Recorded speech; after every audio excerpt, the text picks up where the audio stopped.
Highlanders Football Club fans have successfully boycotted the match between Highlanders and ZPC Kariba on Sunday, 6 October.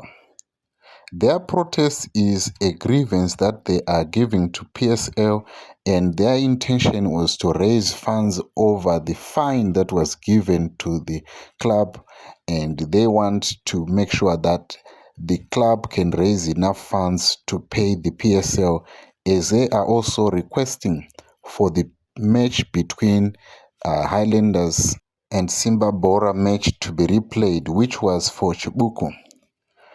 However, the club has distanced itself from this event, and it has said that the match was going to go on, and it actually went on, and Highlanders won the match 2-0.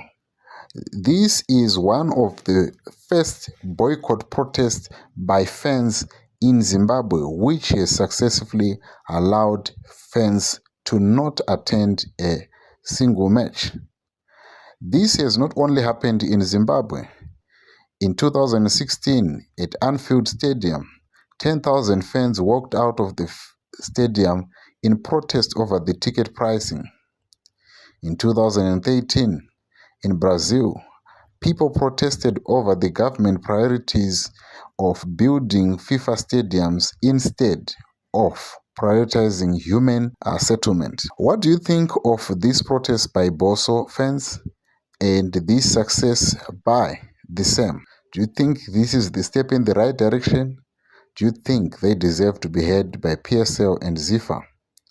I would love to hear your thoughts in the comments, and what do you make of such kind of a protest?